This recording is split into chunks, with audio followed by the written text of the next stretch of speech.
एक गांव में रंगनाथ नामक एक फूलों का व्यापारी रहता था।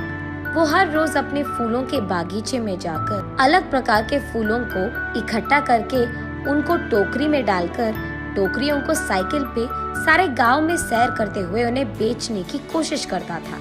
फूल है अम्मा, फूल, अलग प्रकार के फूल है, जल्दी ले लो, ताजे ताजे फूल। ऐसे उनको बेचने की कोशिश करता था।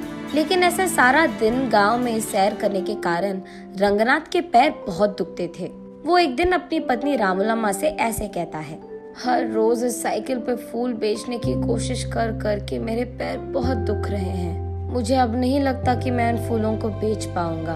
हमारे सारे पड़ोसी खेती ही करके पैसे कमाते हैं, एक सिर्फ आप है जिनको कुछ हटके कुछ अलग करना था, इसलिए शुरू कर बैठे ना फूलों का बागीचा। उन लोगों की कमाई देखो हजारों में है और हमारा देखो कहाँ है। और अब तो तुम्हारा स्थिति भी नहीं है कि तुम फूलों को बेच सके। अब भगवान जाने हमारा क्या होगा, ऐसे कहती है। तब रंगनाथ इस सोच में पड़ जाता है कि इस मुश्किल का हल कैसे मिलेगा। एक दिन वो यही सोचते हुए अपने फूलों की बागीचे में जाता है। तब वहाँ उसका दोस्त राजा राम आता है। कैसे हो रंगनाथ, कैसे चल रहा है तुम्हारा फूलों का व्यापार? क्या व्यापार, क्या चलना, एक फूटी कौड़ी नहीं मिल रही मुझे। क्यों रंगनाथ, ऐसा क्या हो गया? फूल बिक नहीं रहे हैं क्या? फूल भी नहीं बिक रहे हैं और मैं भी उन्हें बेचने नहीं जा रहा। हाँ, क्यों, क्या हुआ? कुछ नहीं यार, इस साइकिल को चला चला कर मेरे पैर ना लग रहे हैं कि मर ही गए। मेरी टांग इतने खींचते हैं, इसलिए कुछ दिनों से मैं फूल बेचने नहीं जा पा रहा हूँ। अरे रे, हाँ क्या? तो फिर आप क्या करना चाहते हो? कुछ नहीं, इस सारा खेत मैं किसी और को खेती करने के लिए देना चाहता हूँ। अगर कोई पता है तो बोल देना यार, ऐसे कहता है। लेकिन इस गांव में सभी के पास अपने अपने खेत है ना, तो खेती करने तुम्हारा किराए पे कौन लेगा? हाँ, बात तो सही है। अब वो भगवान ही कोई रास्ता दिखाएगा मुझे, ऐसे निराश होकर कहता है रंगनाथ। तभी राजा राम को कुछ योजना सूझती है और वो ऐसे कहता है, हाँ, भगवान से याद आया मुझे, मेरे खेत में कुछ दिन पहले एक देवता की मूर्ति मिली थी। उसको मैंने अपने खेत में सड़क के बगल वाले पेड़ के नीचे लगाया है। ओह, तो फिर अब हम क्या करें? क्या कह रहे हो तुम कि उस देवता की पूजा करूं ताकि मेरे मुश्किल सारे दूर हो जाए? नहीं यार रंगनाथ, मैं वो नहीं कह रहा। तुम्हारे व्यापार में अगर मुझे एक हिस्सा मिलेगा तो मैं तुम्हें एक उपाय दूंगा। अरे पहले उपाय तो बता दो यार। देख, अब तुम्हारे और मेरे खेत एक दूसरे के आमने सामने हैं और बीच में एक रोड भी है। अब उस रोड के बगल वाले पेड़ के नीचे ही तो मैंने उस देवता की मूर्ति को छिपाया है। अब कल सुबह मैं सबको ये बताऊंगा कि जब मैं खेती कर रहा था मुझे इस देवता की मूर्ति मिली है और उसे मैंने पेड़ के नीचे लगा दिया है। हाँ, तो इसमें मेरा क्या लाभ होगा राजा राम? हाँ हाँ, वही आ रहा, सुनो तो सही।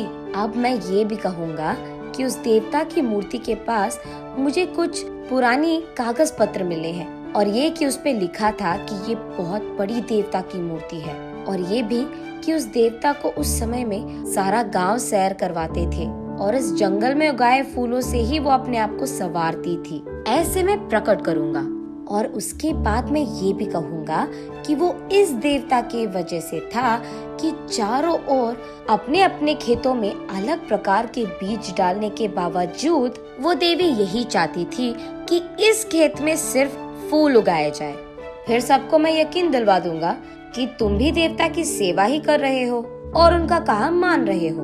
तब सिर्फ तुम्हारे खेत में उगाए हुए फूलों से ही उस देवी की पूजा करना चाहेंगे सभी।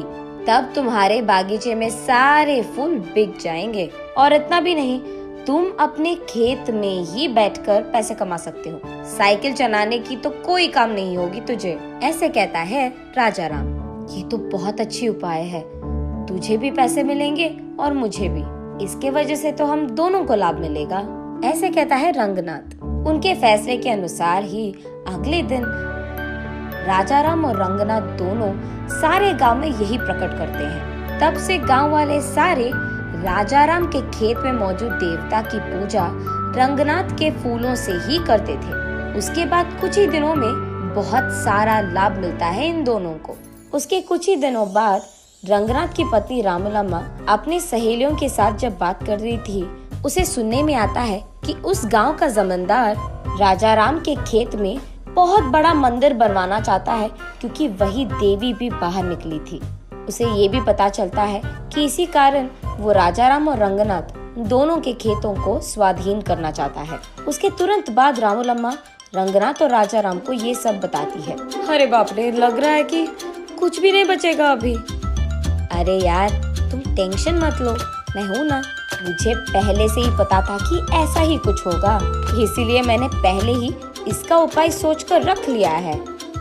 अगले ही दिन राजा राम कहता है सबसे कि उसे और कोई पुराने कागज पत्र मिले हैं। तब वो सबसे कहता है कि एक पंडित के समक्ष में वो सबके सामने उस पंडित से पढ़वाएगा कि उन पत्रों में क्या लिखा है। और ये सुनने के लिए गांव वाले सारों को राजा राम के खेत के पेड़ के नीचे मौजूद रहना होगा।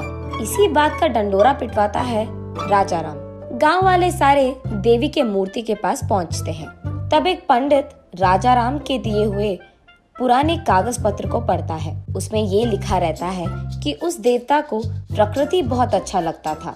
धूप, बारिश और सर्दी से उनको बहुत प्यार था, और इसी जंगल के उस खेत में उगाए हुए फूलों से उनको संवारना भी बहुत अच्छा लगता था। और इतना ही नहीं, जब परिवार के समस्याएं या नई शादीशुदा जोड़ियां उनसे उनकी आशीर्वाद लेते हैं और उस जंगल के फूलों से देवी को पूजते हैं, तब देवी का आशीर्वाद उन्हें मिलता है। यही लिखा है उन पुराने कागज पत्र में। तब सब लोगों को समझ आता है कि देवी के मर्जी के बिना यहाँ मंदिर बनवाना शायद अच्छा नहीं है, इसीलिए मंदिर बनवाने के सोच को फिलहाल रोक लेते हैं, जमींदार के साथ साथ गांव वाले भी। ऐसे राजा राम के उपाय के कारण नई जोड़ियां और परिवार समस्याएं लेकर वहाँ बहुत लोग आते थे और उस देवी की मूर्ति को रंगनाथ के फूलों से पूजते थे। रंगनाथ वही एक फूलों का दुकान खोलता है। अलग प्रकार के फूल और अलग प्रकार के फूलों की मालाएं वहाँ मिलती थी, और उसके वचन के अनुसार ही जितने पैसे वो कमाता था उसमें से एक हिस्सा हमेशा राजा राम को देता था। ऐसे वो दोनों दोस्त एक अच्छे उपाय से उनके सारे मुश्किलें दूर कर देते हैं और खुशी से जीते हैं।